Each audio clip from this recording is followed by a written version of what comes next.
swaying, the trees are singing. Beautiful. Might go for a walk later on. Go to the seaside, maybe. You start to believe your own bullshit. You think it must have been that sandwich you had on Wednesday. I know a thing or two at this stage. It lasts until you get about as far as the kitchen door, then all the goblins just go, and you cough and die. And, but you see, you measure what a good time you had by how much it fucks you up.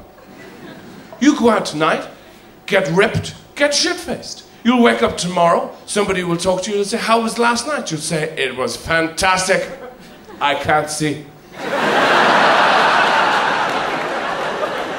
No sense of sensation, no feeling, nothing, no sensation on the left side of my body. It's all, oh, I can't even form sentences. You should have come, you'd have at least lost an ear.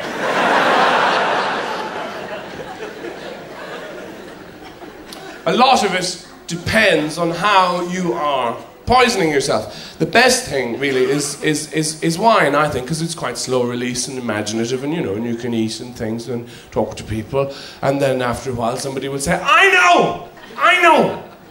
I know. Let's go potholing in Croatia.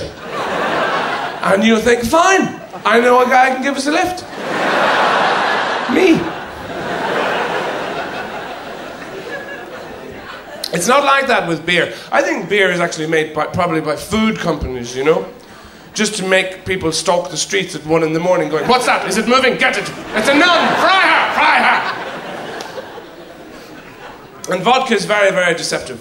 Because they market this to children now. You know? 3-year-olds. And it's very evil because it's a very deceptive drink. You drink it and you think, what is this? This is pointless. You can't taste it, you can't smell it. Why do we waste our money on this bloody... Why are we on a tropic island? What? And whiskey is, you know, people drink a lot of that in Ireland. It's a very hard drink. It's very... it turns you into two people, you know. One of you is very nice, who go up to total strangers and say, come in, sit down, for God's sake, have something. Have my bed. And then you go up to people you've known and loved all your life and say, get the fuck out of my house. Get out and leave a tip.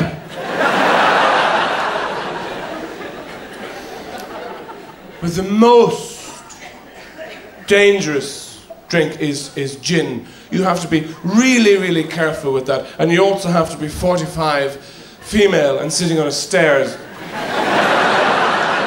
Because gin isn't really a drink, it's more of a mascara thinner, you know? Nobody likes my shoes!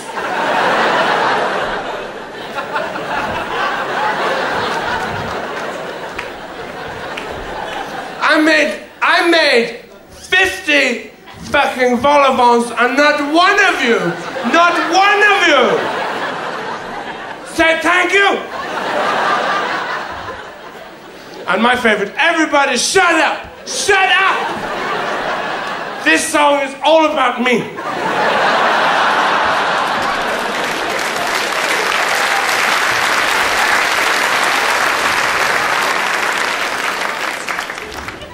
Oh, what fun.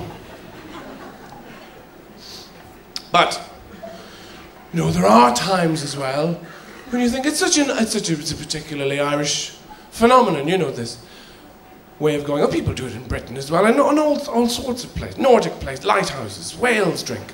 And you do sometimes think, you know, I don't have to live like this. I don't have to do it. Could not, you know? Well, no, you don't think about it for that long. But it does cross your mind. I mean, it changes as you get older, I think. Because you can't do all that stuff all the time. And then you get a little bit older, you know, and maybe you have children, and you get roughly more responsible, I suppose, or more enraged, anyway, and frustrated, thwarted in your own life. And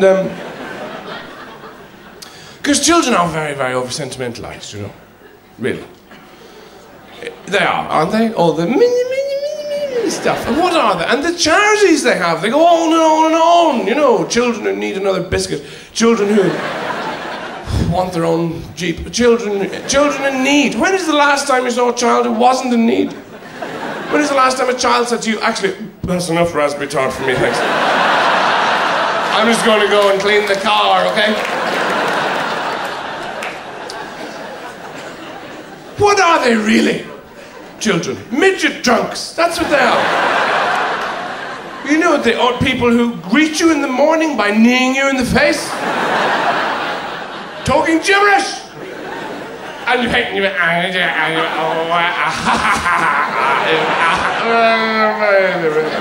All day. They can't even walk straight. You can put them on an infinite radial plane, they will find the one pedal there and devote their whole day to banging their eye off it. So you have to drive them to an emergency room when you're doing something important, like sitting down. They want drunk people's food, you know. You say, what are you eating for tea? Tiramisu, fried in sugar.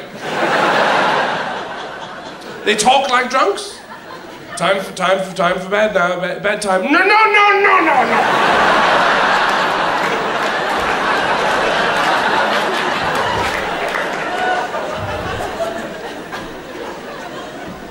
Get into the bath. No! Get out of the bath. No! Do something that's not mindless violence for 5 seconds, will you? No! In Britain, they passed that law. You know, you're not allowed to physically educate your child anymore. And I was rather saddened. I used to bound home from work to strike my children. But, keep in touch. But there are only so many different ways you can say to a child, please don't turn the light switch on and off again. You have absolutely nailed down the principal finding of this experiment. When you turn it off, Daddy can't see anything. He stands on your toys trying to find you and kill you and breaks his foot. Children know the power they have then, you know?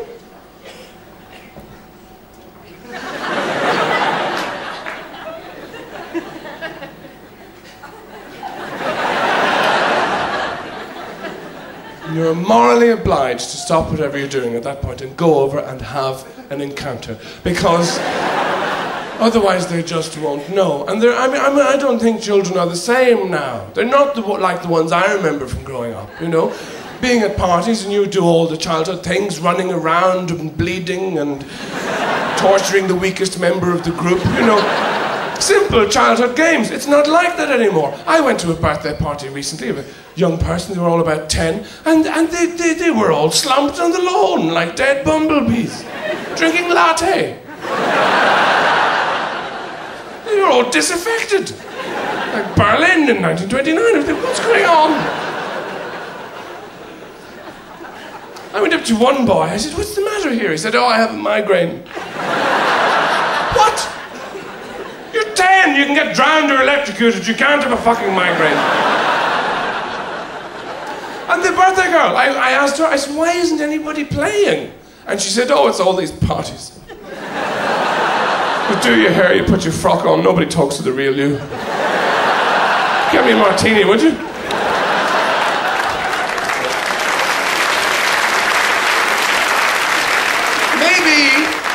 Maybe it's just sophistication, you know?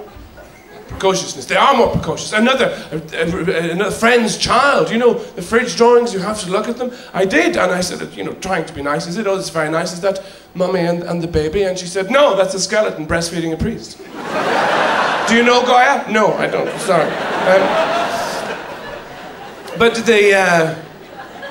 it's a terrible moment when your own child turns around to you and says, "Daddy, is this organic?"